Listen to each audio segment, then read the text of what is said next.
thank you so much for being here. This is the second out of four live streams where we are going to be discussing the book IFS Informed EMDR, Creative and Collaborative Approaches in front of a live audience. There was incredible guests on this panel. They are some of the authors of the section in the book where we are talking about frameworks and what frameworks that are so essential to really keep in our consciousness as we're doing EMDR and IFS. We came back to again and again the importance of relationship and how this is really what keeps people safe and feeling like they could connect not only with themselves, but also with the world around them.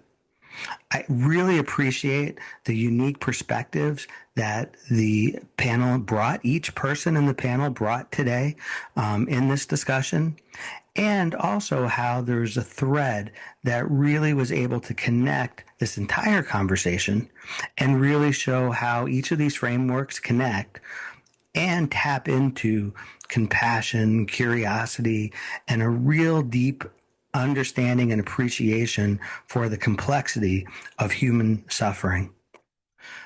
We speak about dissociation, oppression, intersubjectivity, spirituality, predictive processing, and systemic trauma that people go through. I hope you enjoy the upcoming episode. Welcome to Empowered Through Compassion podcast. If you are interested in the intersection of trauma healing, compassion, and personal transformation, this is the right place for you. Join me, David, and my wife, Heather, along with other clinicians, trainers, authors, and leaders in this evolving world of trauma healing. Through compassionate conversation, we look at powerful therapeutic approaches. Please join our Lunch, Learn, and Live Stream, a free opportunity to connect with the ETC community. These are held on the second Tuesday of every month at 12 o'clock Eastern Standard Time. For the next 4 months, we will speak with a panel of authors from the newly released book, IFS Informed EMDR, Creative and Collaborative Approaches. Check out the ETC website, empoweredthroughcompassion.com, and click on live stream to see our guests and to register for each event. Please remember that this podcast is not a substitute for therapy. If you are seeking support for your own healing, I encourage you to reach out to a trained professional. Welcome to Empowered Through Compassion. I'm so happy that you're here. Today's exciting. It's a live stream. It's our third live stream that we have on the book. We're going through the parts of the book. And today we have some really special authors that are joining us, which I am just really excited to have this time, this opportunity to sit, to learn from, and to appreciate just the conversation that we're about to have. I'm turning the pages of the book. I wanted to read. So today is IFS Informed EMDR in Practice. And we're talking about different populations of people that we are working with. Okay, so we have Patricia Bianca Torres, who wrote Mapping Complex PTSD and Attachment with EMDR and IFS. I really appreciate Patricia's work, her ability to bring the structure, clarity, really, academic research, to really think about how we could bring in this world of complex PTSD, which is so critical. And in that, you touch on dissociation and touch on a lot. So welcome. We have Tina Taylor, who her chapter is Healing Pain with EMDR and IFS. And Tina is a syzygy trainer, and she focuses on pain, chronic illness, relationship between body, trauma, healing. She really listens deeply to this, to the body and to what it has to offer. And I appreciate, Tina, your wisdom here, and you being here. You're also a a trainer, assistant trainer in IFS world, and offer a Mhm. lot of really great perspective. So welcome here. And Thank let's see, moving thank you. on. Sure. We have Bo, who his chapter is military veterans and nature retreats with IFS and EMDR. Bo has a lot of experience working with military veterans and complex trauma.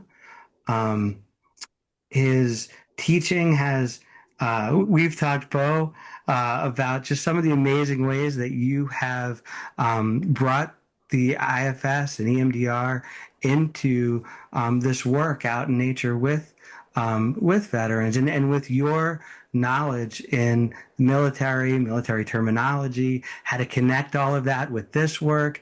And you're just doing beautiful things over and beyond with that work. So I look forward to kind of diving into some of that today with you. Welcome.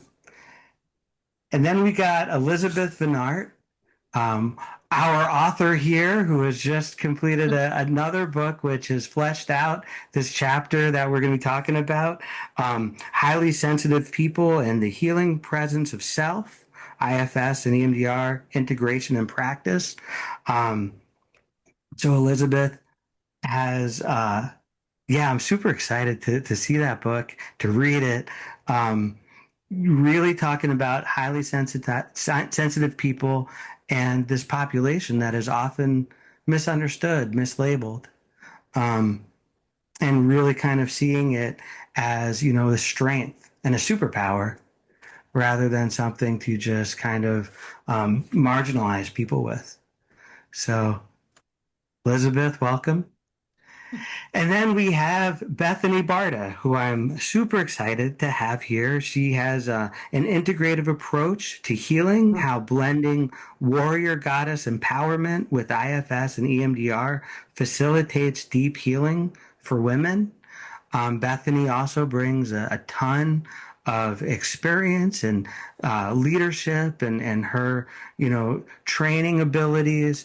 And her chapter explores women empowerment and really reclaiming feminine wisdom and strength and talking about, you know, a people to reconnect with themselves who and parts of themselves that have sometimes, you know, in this society, in this culture, been marginalized or forgotten or silenced. So I'm really happy, Bethany, to have you here. Um, all right, I'm gonna turn over the mic here. I want to hear from all of you. So, what do you feel you most want people to take out from the chapter that you've offered? And really, what your work that you've been doing has taught you that you didn't know when you started. Patricia, you're up. What do you think? Firstly, just want to say again, thank you for, having us here and welcoming us. And it's a great question because it has changed a lot over the years. And it's quite interesting because we know so much that relationships, right? The interpersonal connection, whether that be with ourselves, with our own parts, right, with the clinician, with the therapist, the interpersonal connection with the early relationships, the early caregivers, the individuals that the person was surrounded by, and whether that was positive or negative from the attachment standpoint, with internal working models and so forth. That has a huge implication. And one of the interesting things here, based on what we experience, whether it be like emotional abuse or emotional neglect, that actually points us towards how we respond in relationships, whether it be more kind of like the more anxiously preoccupied, wanting to connect, versus more of the avoidant, maybe that what we see as more challenging, which kind of connects to my chapter here when I talk about client, the one that we might have more of those protectors that we really have to work with, where we learn that early childhood maltreatment is the basis at which perhaps a lot of these protectors were, kind of formed to help that little one survive. The literature actually shows that emotional neglect feeds more so out of emotional abuse, physical abuse, sexual abuse, more of an avoidant attachment, which actually is the most difficult to treat. What we might see more often when I talk about the reenactments and the therapeutic repairs that we need to, most often do, and a lot of our clients might kind of do the approach and avoidance. I think it's, a message that, with our own parts, it's like we're not necessarily doing anything wrong. It's really the literature says this is what their system is doing because that's what happened when we are doing therapeutic repairs and working with certain, challenging clients where we feel it's just continuation of slow, slow, slow progress.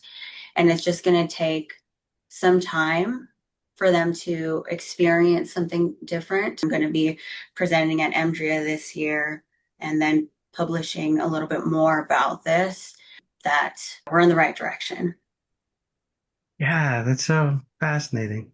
A lot of thoughts. I'll say them quickly, then I'll move on. And unless anybody else has anything, I think one thing that I love is that complex PTSD, it kind of opens up this section because I feel that it really, it kind of touches all of this work. It's so crucial that it is so prevalent in a lot of what we see. Detachment, so prevalent.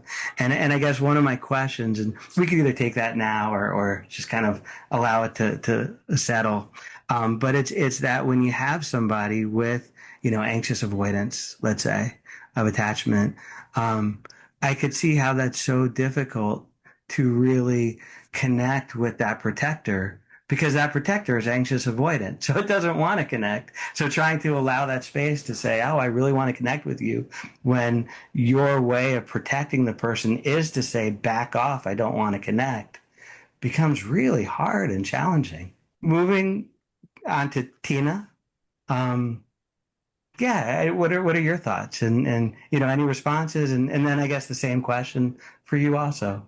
For my work, I think working with physical pain is, I think of it as this, like when I'm physically in pain, I have all kinds of parts that react. And I think when you have clients who have ongoing pain or frequent pain, then of course they're going to have a lot of parts reacting around that pain. And so just knowing that this is going to be a complex teasing out of parts. There's lots and lots of parts involved here, and recognizing who the players are. And that's going to help them unblend so that we can approach the pain and interact with the pain.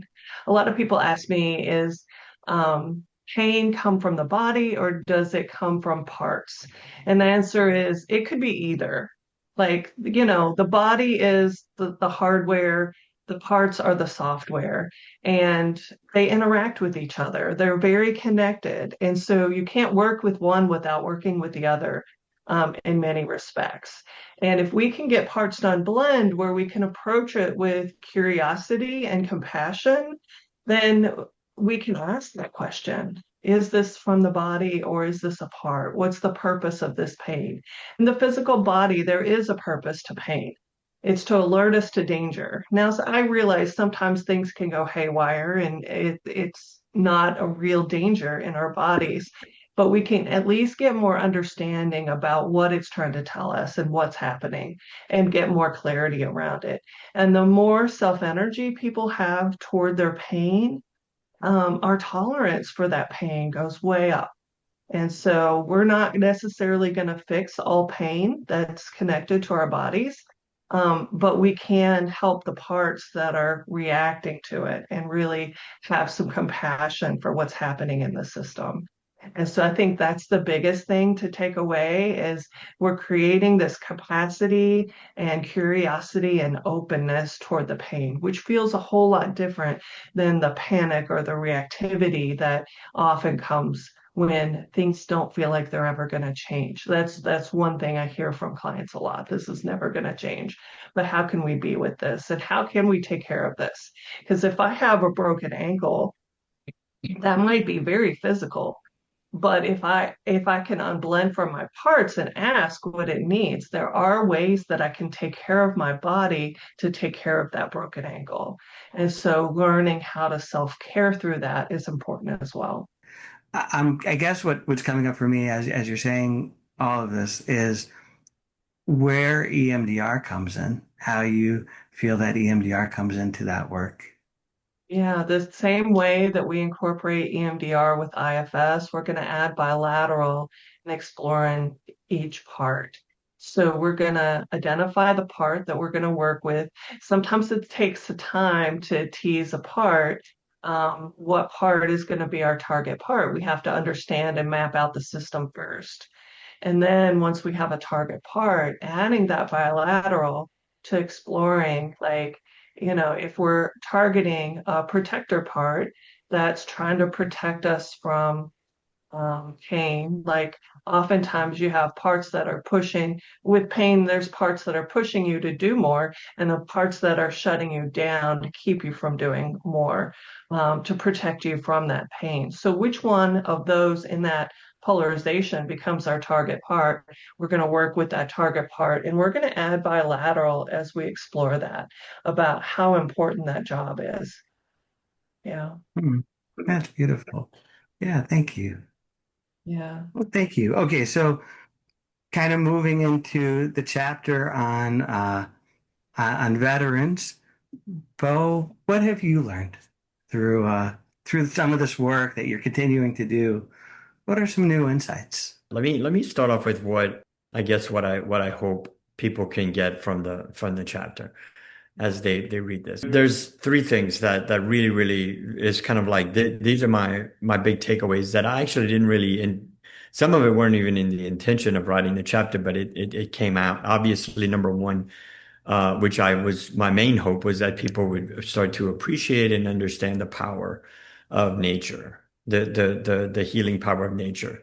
That's really my biggest takeaway. There's a study done that looked at that measured the people's estimations on how successful or beneficial something would be, and they put one group in a more of an urban setting, and they put another group in a nature setting, and the people that were in nature actually underestimated the power of being in that experience and the benefits they were going to get from it. And people overestimated the urban setting. So it was just really interesting. I think a lot of people underestimate the power that nature has. Your brain needs nature. Like really just a basic thing that we experience in nature. It's called attention restoration theory. And then all the way to like the spiritual component of the aspects of nature. So there's like this whole spectrum that I'm hoping people can get more curious. So that's number one is how to incorporate nature, whether it's with a one client or doing one thing with one plant, all the way to immersing yourself into a 75-acre retreat property with lakes and ponds and all that kind of stuff. So that's number one. The second thing is if therapists are reading this, and this wasn't my intention, but it started to happen was that I find therapists want to do nature retreats, but they don't because they don't know how. It's overwhelming. They're afraid. Maybe they're not in a location where they can do that. And I found that when I did one of my retreats, it was back in 2022, and it wasn't for veterans. It was actually with therapists. And the person I had helping me at the end of the whole experience, I said, "So what did you think?" And she said something I wasn't waiting to hear. She said, "I could do this." She says, "I can do this. I can go back to my estate and I can do this. Like it's possible. I've been living in my head about how overwhelming this thing is, and I'm gonna." And she's doing it now. She lives in Florida and she's doing her own probably beautiful oceanside retreats. But like she was empowered to do this. So I'm hoping therapists can take that away. And then the third thing obviously falls on the veterans. It's funny that Patricia talked about the complex trauma because through my writing of the chapter, I came across this study, and it said that 80% of people who join the military have complex trauma. And I told that to one of my Marine guys, and he said, "Yeah, and the other 20% are lying." So, so we do I this year was my first year doing a level two, a phase two retreat where the one is the basics of IFS, but level step two is called IFS and attachment. So we get into the people who have gone through step one can do a phase two and learn more about the basically everything Patricia was talking about. That's another thing I'm hoping people obviously can people sometimes feel overwhelmed or afraid to work with certain populations they might not be familiar with. Yeah, there's some language and there's some things to consider, but oftentimes half of the stuff we talk about in our retreats are about childhood stuff.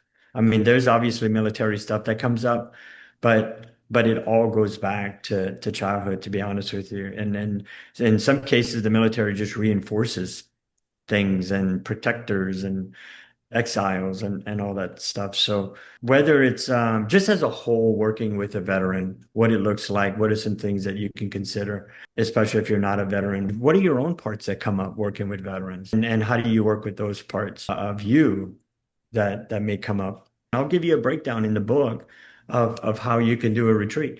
To answer your second question around what I've learned that I wasn't familiar with before was the power of community. Like I was not even, I knew it, but I didn't know it. And I'm like, hey, I'm a therapist. You come see me. We'll do a session and it'll just be us. And then I started doing these retreats where after a veteran goes to a retreat, they're part of a community. And they actually come back to serve as in IFS, we would call them PAs, or with Syzygy, we would call them guides, but they're basically I call them trail guides. They come back and they help the new veterans. So they're mentoring, and it actually challenges them in ways that they don't see parts as a student. So the power of community is something I've learned is so valuable and so important and so needed in any program, in my opinion. Lovely. All right. So moving to Elizabeth, same question. Yeah, thank you so much. I just want to say thank you to you, David, for first pulling together this whole book, this whole project with so many of us coming at IFS EMDR from so many different directions, and then for opening up these dialogues through your podcast for us to talk about them. So just filled with a lot of gratitude to you for that. Thank you. My chapter is on working with highly sensitive people, and what I really want people to understand kind of is how high sensitivity as an inborn trait is present in 20 to 30% of the population. But the research shows it's about 50% of the clients who come to therapy. People who are highly sensitive are really deep feelers and deep thinkers. And they're picking up way more subtleties and nuances in the environment and processing everything they observe really deeply, seeing the patterns, being able to kind of think 10 steps ahead. And I think one of the reasons they come into therapy has to do with their experiences of chronic invalidation and overwhelm. So when you are wired to be much more sensitive to everything kind of in your environment and to pick up a lot of emotional cues. They also tend to have a lot of empathy for other people and feel others' emotions almost like they're residing in their own bones. It kind of just comes right in. Because of that invalidation and those experiences of overwhelm, develop a lot of internal protections against their very way of being. So when you get that message, like you're too sensitive, how do you even see that? Or you didn't see that, or you can't possibly feel that.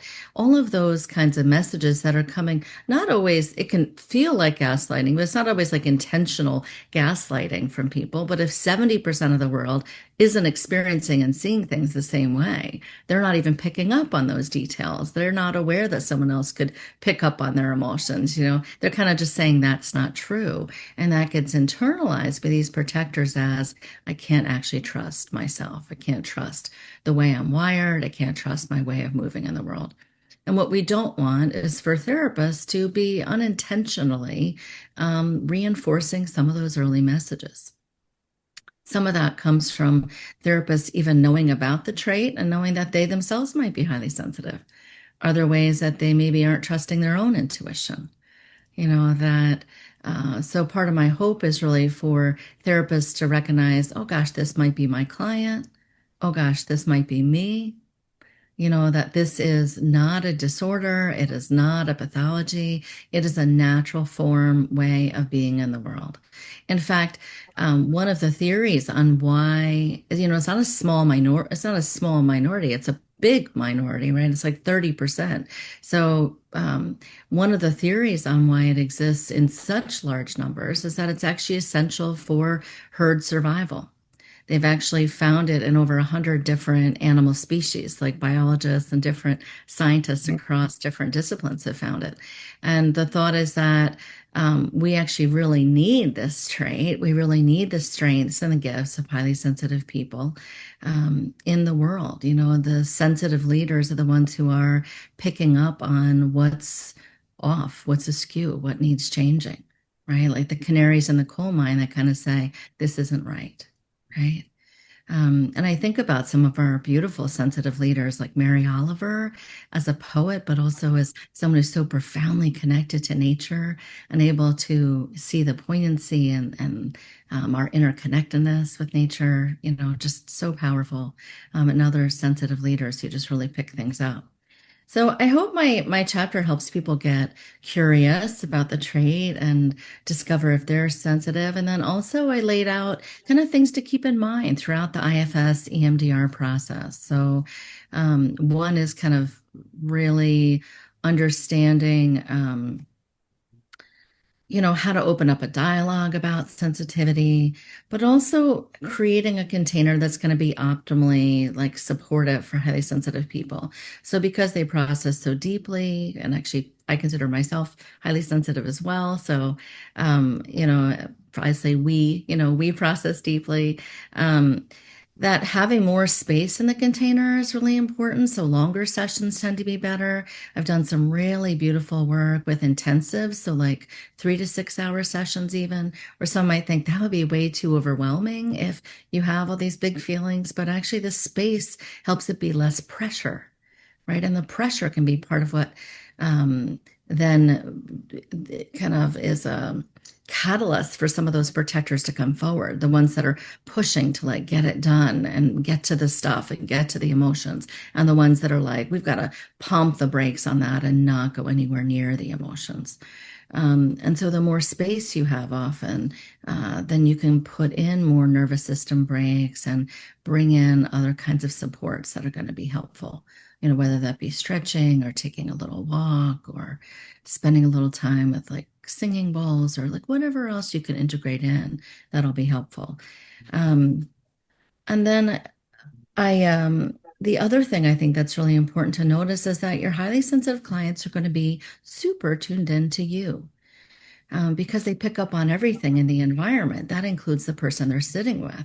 And so being able to really respect this trait and being able to give that corrective thing about Patricia's thing about attachment, that corrective experience of, your client says, I'm picking up on this from you. Don't deny it.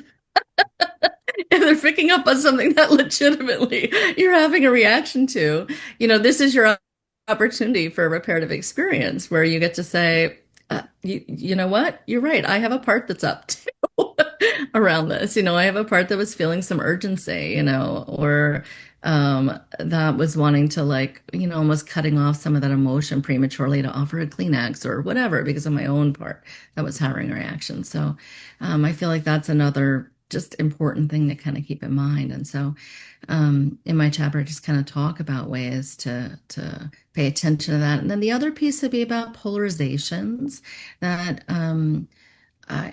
I think this is also part of what I would say that I've really learned over time. And that, I started off as an EMDR therapist in 2000. So I was doing EMDR for a long time for 13 years before I met Bruce and learned about the IFS interweave was what he first said, for EMDR. And it just shed so much clarity on what's happening. And with highly sensitive people are so often so acutely afraid of emotional overwhelm, that they have a lot of protectors that try to like stay away from it, but they also sometimes have parts that are really trying to go towards it. Like, let's go ahead and bring the healing to that part to calm it down, right? I want to get to that early pain so we can clear it. And so it's like one foot on the gas going towards it, and then all these other parts coming in to say no, right?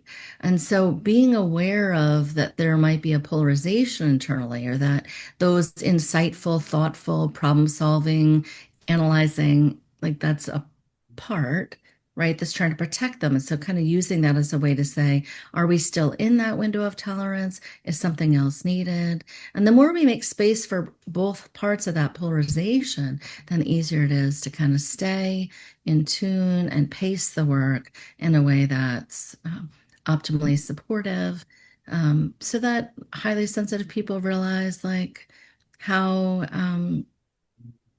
brilliant their internal protectors have been and helping them navigate this world that can be so overwhelming and so overstimulating. Gosh, I have all these things I want to say. So I guess the only other thing is just to be aware of, and maybe we get to that later, but just like the empathy, because the empathy is so strong, sometimes highly sensitive people also are carrying burdens that aren't theirs, that they've picked up. And so that's just another thing that I mentioned in the chapter that I just think it's important to kind of keep in mind and to treat that with respect, that that is a real lived experience for them. Not just like a decoy, of like, I'm going to talk about this other person, but actually something that they're carrying. So, yeah. Thank you, David. Well, thank you. Yeah, no, it's beautiful. I really love what you're saying.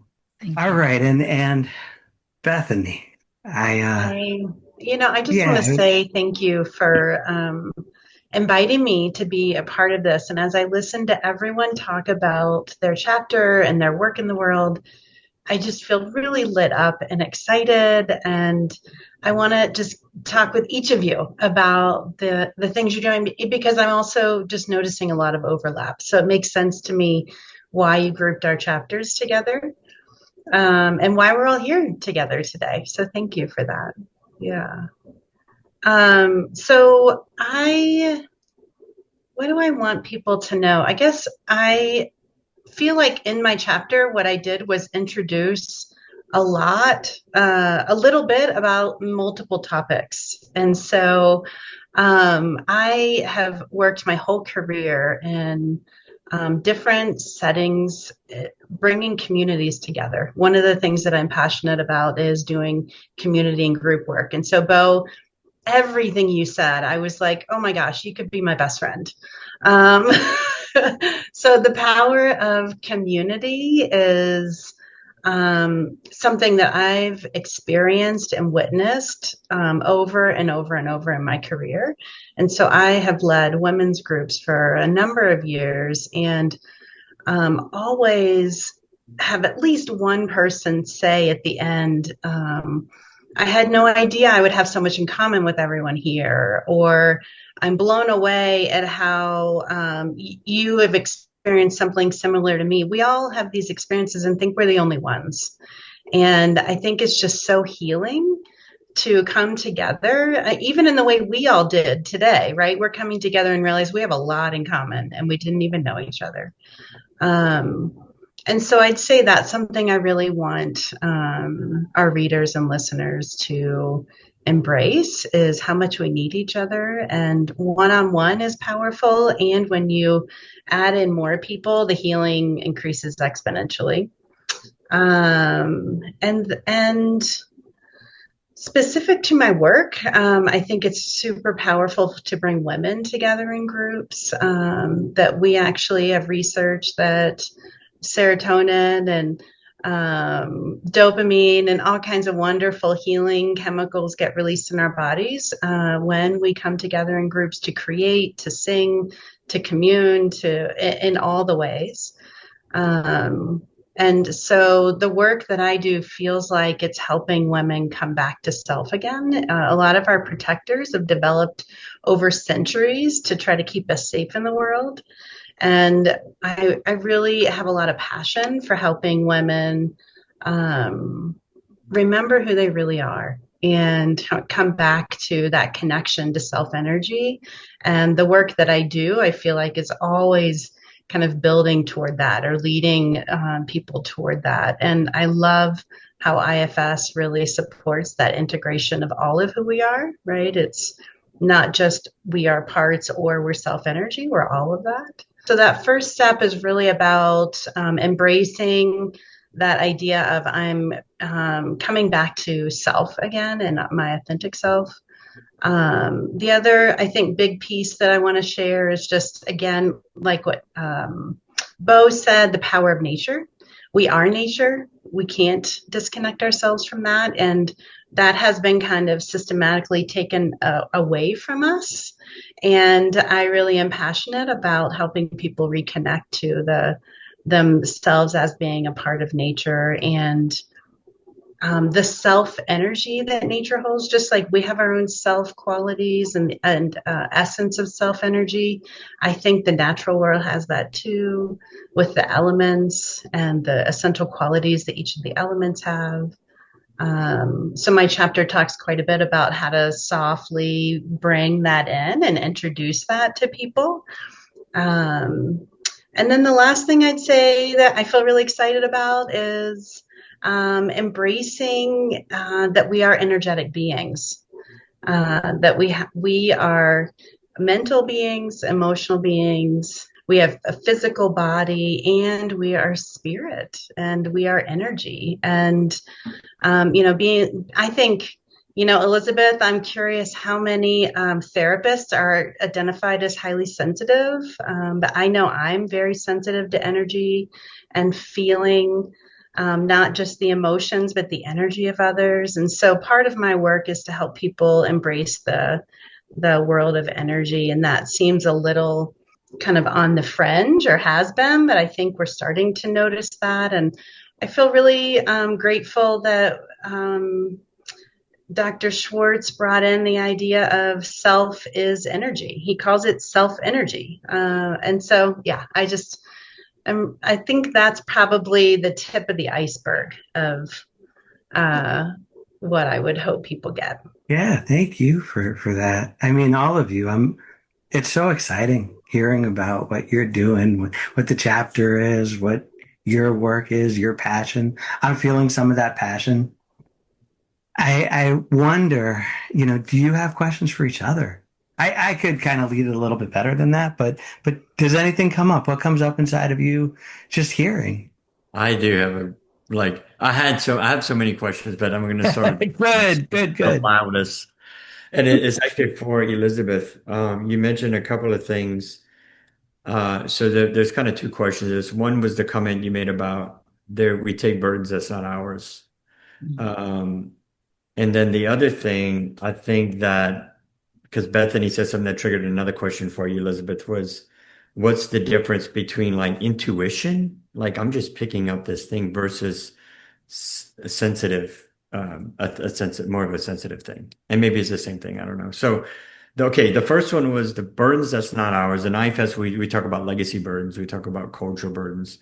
Basically, it's things that we inherit. And so I'm wondering if when we pick up energy from someone, does that fall in terms of that? It feels like a different category, but like how do you work with that? And then the other one would be the intuition question. Yeah.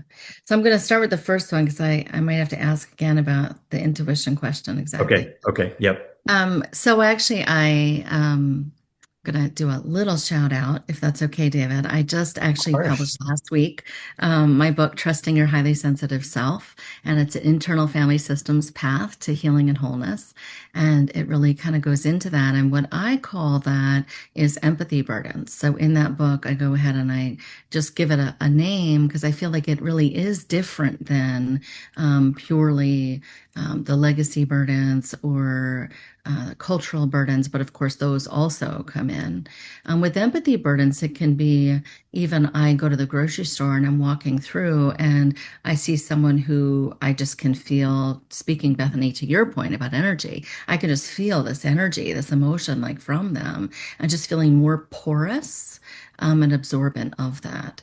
And so we can pick up empathy burdens from a parent who is really distressed, and sometimes even more so when that parent's distressed and says, I'm not upset.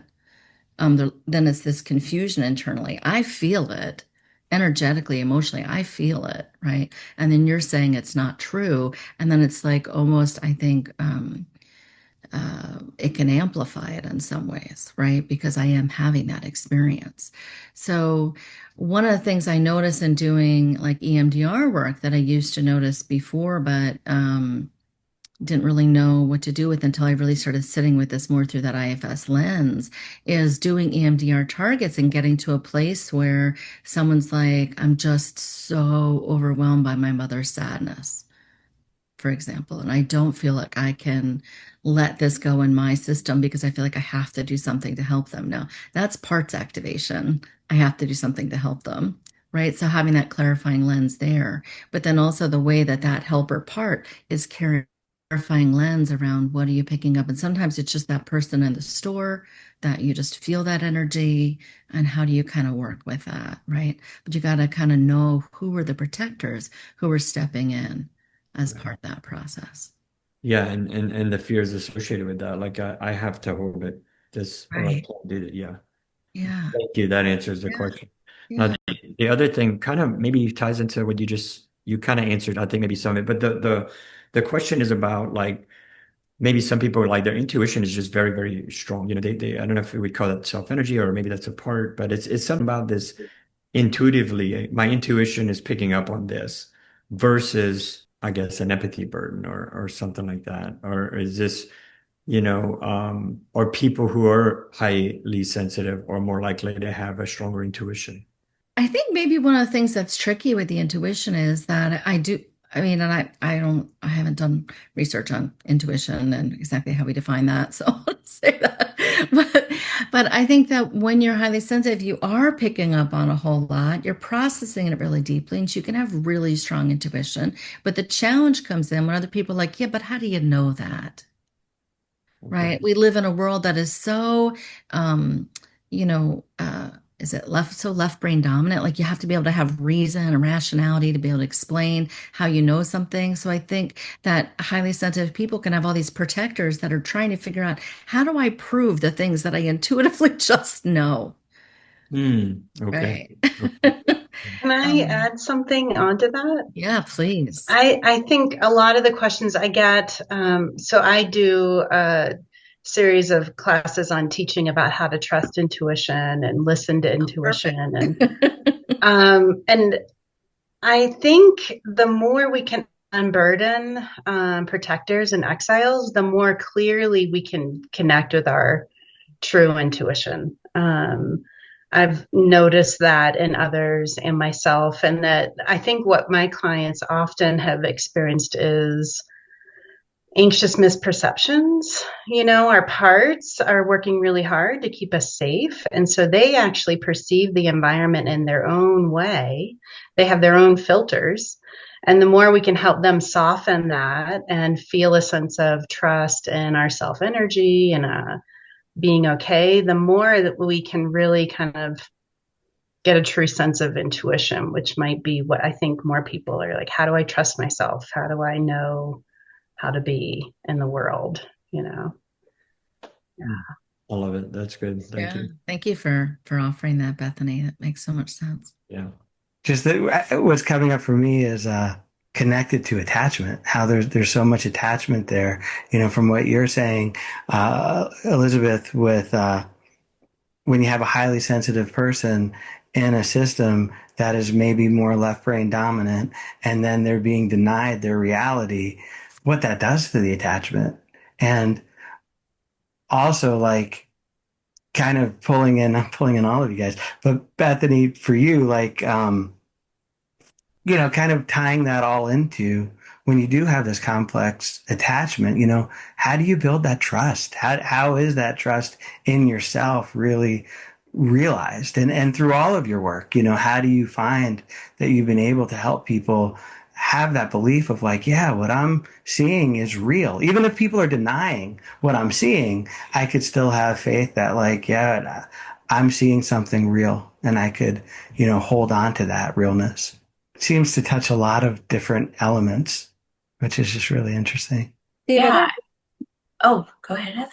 sorry, I just wanted to pop on because Dr. Hussein, one of our attendees, stated in the Q&A that he just wanted to thank everyone for listening and how all the words are packed with wisdom and depth. So I just wanted to throw that out there to all of you. Make sure you saw it. Oh, thank you. Thank you. Thank you. Thank you, Dr. Hussein. Yeah, so I mean, yeah, wonderful question, David. And again, I just want to echo a little bit of what you all shared about like the overlap and even now, I mean, we're talking about, attachment relationship, and right now we're having this wonderful interpersonal connection, right? And it really brings it, boils it down too. And when we talk about, the internal system, that's the relationship there. And it just really goes back to that idea of forming, the early attachment. That's the first relationship. And I think when I went back to the avoidant attachment versus anxious attachment. So the anxious attachment, if we just boiled it down to those two dichotomous styles, anxious attachment was more so associated with emotional abuse, physical abuse types, trauma types, versus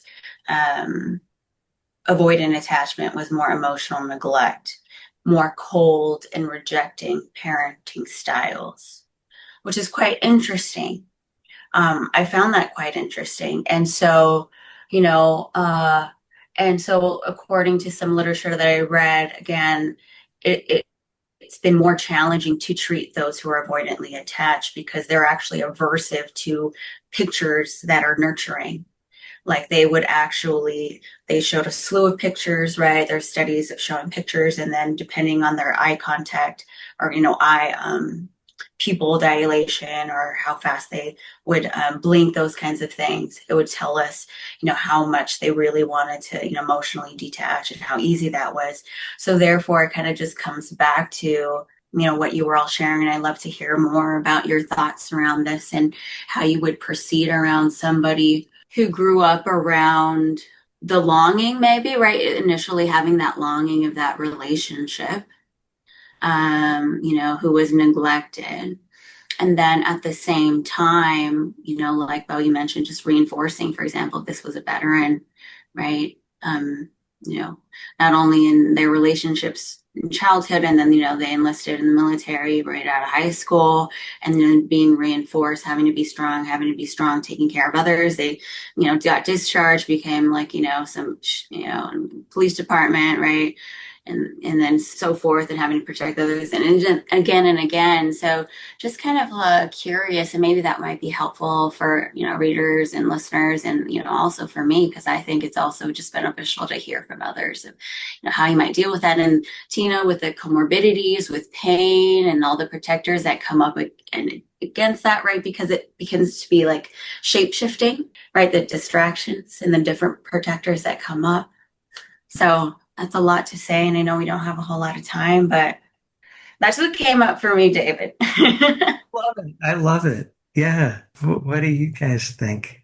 I really love the curiosity in the question there, Patricia, and I think it's really interesting. And in working with people who are highly sensitive, some of them actually come in and in a million years would never think that they were highly sensitive because they have such external toughness, and they've learned to really just do things on their own and depend on themselves. And they would, I think, fall into that avoidant attachment because they are the person that they learned that they could count on, right? And that's so much of their identity is built up around that.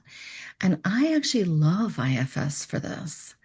And EMDR and the integration, because what I found is when the invitation is, it's not about me, and I'm pretty soft. Do you know what I mean? So I lead with more of a soft, nurturing way. And so sometimes these people are like, you are just way too soft for me. or nurturing. But it's not about connecting with me in that way. It's about them connecting with themselves in that way, them being there for that young part of themselves that didn't get even recognized for, maybe did get recognized for how independent they were, but maybe wasn't recognized for that longing that you just mentioned. And that there's just such freedom in being able to have it be an internal relationship between the parts of themselves that I've just seen some just really beautiful transformations of, wow, how did I even do that? Which when they first started was like, of course I did that. I don't know if that lands, but I have several people coming to mind as you ask the question. So, yeah. Yeah, that Elizabeth's always good about. That's why I miss training with her because she's puts the words. It's perfect. It's perfect. Really, like I'm not just saying that. Thank you for. Yeah. I'm taking notes over here. Oh my goodness. So it's like my big takeaway from the this call too, and I guess Patricia's question is about how the later experiences reinforce the earlier experiences. Just the things we experience later, like Elizabeth's comments about how even later in life we start to pick up on things and people challenge that. So maybe this part is not welcome, or maybe this part is wrong. And I discovered something called neo-exiles. And neo-exiles are parts that are later exiled in life. So as therapists, I'm always asking the question, when did this start? And I'm like, please, I'm praying that you tell me 7. Don't tell me 25. Tell me the young age. I don't know how to work with the older parts. And or even if they do that, the older, I'm like, oh no, you're lying. There's something earlier. But it's like I discovered something. I was on a call with a Navy chaplain. He's worked with the Navy SEALs, and he was trying to bring IFS into the military, and facing all kinds of roadblocks with that. And so we're really trying to push forward with that. But he asked me. He said, I was in the Marines. I was an infantry Marine. And when we had to get anything medical or anything related to getting spiritual advice or anything, usually that came from the Navy. It was a Navy chaplain or a Navy corpsman or something like that. So he was familiar with the Marines, and he said, I can't believe you were a Marine and an infantry Marine at that. And I said, what makes you say that? Because I'm talking about feelings. And I'm talking about all these. I'm like, Elizabeth, I feel like I'm pretty soft too. I'm very like laid back and nurturing and all that kind of stuff. But it depends on who you ask, maybe. But I think I am. And I'm like, oh, it occurred to me that when I was in the Marines, I had to exile parts of me. There were parts of me that I had to exile. I had to exile. I couldn't talk about feelings. I couldn't talk about maybe my faith at times, or I couldn't talk about things that were not of the mission, and in some cases that was maybe good, and I heard a firefighter for 9/11 say, when you're in a burning building, you shouldn't be feeling, don't feel when you're in the burning building. You do what you got to do to get out, and then figure that out after. But for the most part, and there were some people that maybe you can connect with inside the culture that can allow you to be yourself. But for the most part, we do get into things later in life that force us to exile our parts. So it just reminded me of these older parts that get exiled, and it just feels like, man, we have a blueprint of life from 0 to whatever, 18, just using a number. And then we go live life. And what are the things that reinforce what we learn? What are some of the things that challenge what we learn? What are some of the things that accept us for who we are and help us navigate that? Yeah. So this is good thoughts, good conversation. That's awesome. Yeah. And what's coming up for me, if this makes sense, is like, how do you lean into the autonomy that you hopefully have later in life even though, there's some things that you don't have autonomy, you're going to have to put on masks or exile. But at the same time, like, what autonomy do you have, and how do you allow that to come in addition to what you're saying, so that you can navigate through whatever systems you're a part of? Yeah. That's good. And I think about the question I think someone asked me once, like, what makes you fit in? Or where do you feel comfortable? And I think about the different organizations or communities or things at my son's school or whatever, just different groups that you kind of have to interact with. And some I feel uh, like I could be myself. I could be autonomous, and some that got to wear a mask. And I think about what are those things have in common? What are some of the things where I can be myself? And I feel like it's the group where I don't have to exile those parts, Yes. right? Yes. It's the groups that I don't have to do that. I don't have to, exile those older parts or some of those younger parts. Uh, that's why it goes back to, like Bethany was saying, and a couple other people, about community. That's the community I'm trying to create here with Healing Protectors, my nonprofit, which is to create a community of men and women you can really be yourself. You can take off your mask, and you can, your parts are welcome here, and you can feel safe. And I feel like that's where, like Elizabeth or maybe Patricia said, it's like when we do that, yeah, when we unburden those parts of us, we are allowed to be ourselves. What is giving you right now in the field? What's giving you hope? I'll just go with the first thing that came to mind. And I always teach my clients, like, first thought, best thought. So I'll go with that as well. Yeah, yes.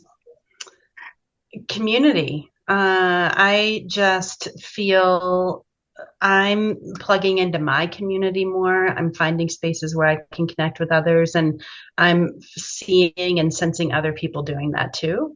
And IFS and EMDR is giving me hope. Like, the healing that we are doing on an individual level and community level is creating cultural change. It may be incremental and slow. And I feel really hopeful that it's happening and we're a part of it. It's funny you said, Bethany, that the first thing that comes to mind is the best. My first thought was community also. I just really wanted to say, like, I so love the work that, like, you and Bo were doing with community. I've led a lot of groups in the past myself, and I'm part of several different practitioner communities and the Syzygy community. And I do feel like we are so much stronger together, and it really is an important shift to have that genuine, authentic connection with people in community. Like what you're saying, like that all my parts can be welcome, all your parts can be welcome, right? And we can show up and be real together in order to kind of really challenge those more individualistic paradigms. Yeah, it's interesting that the word that came to mind first for me also was community. And it's the community with other therapists, other healers, that they are so inspiring. All of you are so inspiring, and get me really encouraged to be in this field and to see people heal. We do healing in our own little closed spaces, but seeing how much that's happening in the world just makes it feel so much more expansive. That's good. That's what I was thinking about therapists. Really, really was. There's so many ways. I think parts need to hope. They need to have that. Parts do. Dick Shores talks about that. We have something to look forward to. And what I've learned doing nature retreats is that, and the therapists who want to do those, is that therapists are burnout right now. Therapists are burnout. They can't do the back-to-back sessions anymore. They really can't. And if they do, they have to find ways to be creative around it. And I've been really honored to work with a few therapists to teach them how to do things other than individual therapy. And whether it's a training, how to be a trainer, or how to get nature retreats, uh, for whatever reason, whether it's I want to do something different with my life, or I want to help more people at one time, I want to build community. you know, and for me to be able to instill that hope in therapists who have been doing this work for a long time and just are dying for a change maybe or something to for their parts to be more creative, gives me hope and it gives them hope, and I like that.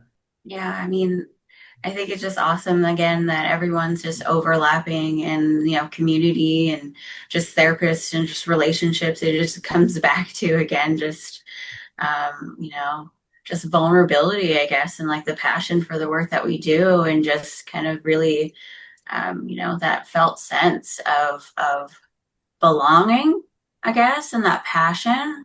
And it comes from a place of feeling and that sense, right? That sense, that felt sense, that embodied experience. And so I guess that's kind of similar to what everyone is kind of talking about, but I feel like, more so now than ever, we're all looking for that experience. I think we're in the right direction of really pushing that as being what's most necessary, for our system, for our parts, as being, most therapeutic as, especially with complex trauma and everything that's going on. Um, and I'm just so especially grateful for, being here with all of y'all and hearing what the wonderful things that you're all doing. And it's, again, just that's what gives me hope, I think, is, being able to have this felt sense, this embodied experience right now. So I think helps me to be present in this moment. And I don't know, I'm sensing that maybe that's something you're all experiencing now. So yeah, Yeah. thank I'm going to you. echo what all of you said. Just how grateful I am for all of you and the sense of that energy, that spirit that I could feel, just sitting with you and feeling it coming off of each one of you and feeling like, we could harness this and this community. It really gives me a lot of hope. So thank you. Thank you so much for joining me today on Empowered Through Compassion. If you're looking for support on your own healing journey, we'd love to hear from you. My wife and I are both licensed social workers in Massachusetts, and together we co-founded Empowered Through Compassion to offer grounded, compassionate space for therapy, supervision, and trauma-informed couples work. You can learn more about what we offer on our website, www.empoweredthroughcompassion.com.